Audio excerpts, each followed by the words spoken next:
It's Wednesday, April 15th. I'm Lucy Steiner. And I'm Sam Seder. Which of these stories will you be talking about today?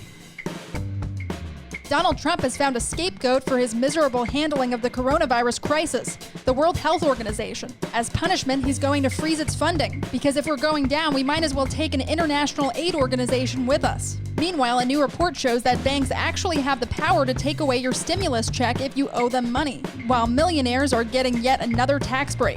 And lastly, at least some people in charge have good ideas. State governors are quickly forming networks of their own outside the federal umbrella to manage the disease inside their states and listen to actual scientists for advice. You are listening to Majority FM's AM Quickie, and these are the stories you need to know.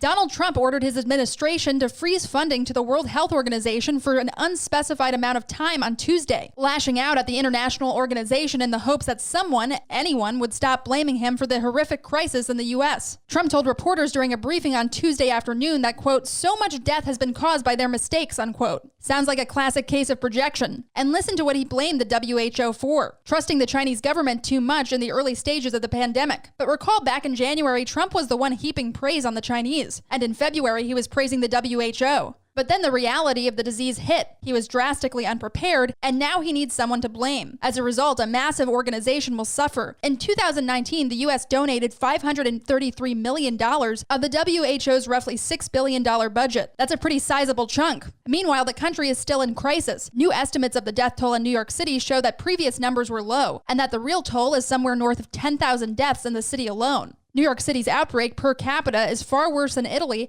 and accounts for more than a third of the deaths in the country overall. And that's on Trump and every leader who could have done something sooner, not the WHO.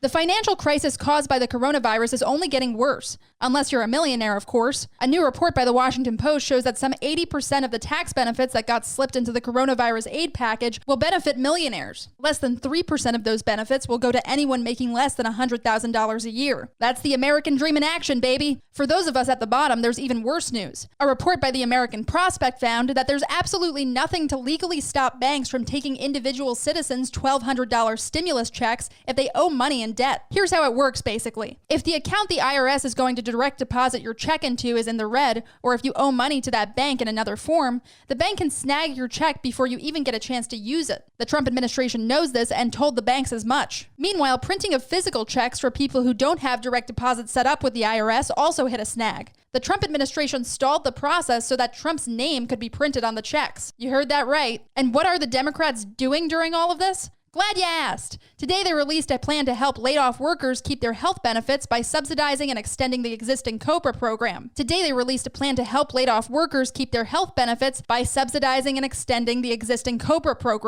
Of course, that does nothing for the people who didn't have employer-provided health insurance, like gig workers or freelancers or part-timers who also lost their jobs. Real good opposition party we've got here. Hey, Majority.fm's AM Quickie is fueled by JustCoffee.coop. Just Coffee is a worker-owned coffee roaster based in Madison, Wisconsin that has sponsored the Majority Report for nearly a decade.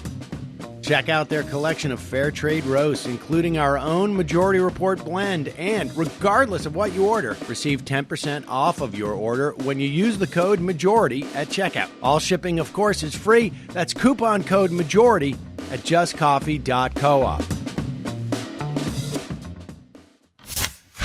Seeing as the federal government has proven itself totally inept in handling the crisis, state governors around the country are starting to take matters entirely into their own hands. Illinois' governor, J.B. Pritzker, is working on building a regional coalition of Midwest governors to coordinate their response. On the West Coast, California, Washington, and Oregon have agreed to do the same thing. And most of the Northeast is already cooperating in a similar group. The key to these interstate coalitions is to insulate their populations from any kind of hasty or downright crazy federal mandate. Trump has insinuated time and time again that he wants to reopen the country and try to boost the economy. But most governors desperately want to wait for scientists and public health officials to make the call on when to reopen. The president has not reassured worried leaders much either, especially after he quipped that he had, quote, total authority to open up the country himself. Most of these governors are Democrats, of course. Republicans are taking their cues from Trump, but with some exceptions, Ron DeSantis, we're looking at you, they seem to be playing things cautiously as well.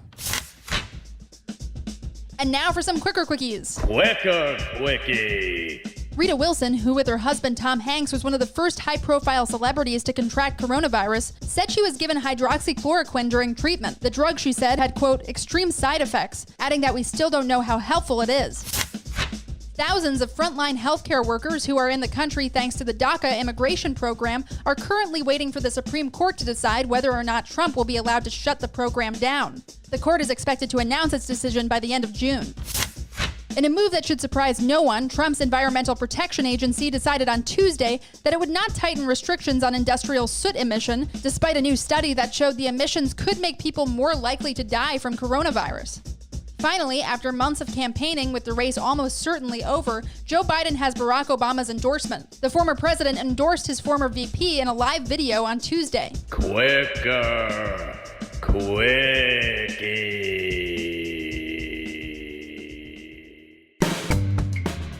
That's it, folks. Thanks for listening to the Majority.fm's AM Quickie. Sam? Thank you, Lucy. Tune into the Majority Report live today at noon, folks, or later, wherever your podcasts are found.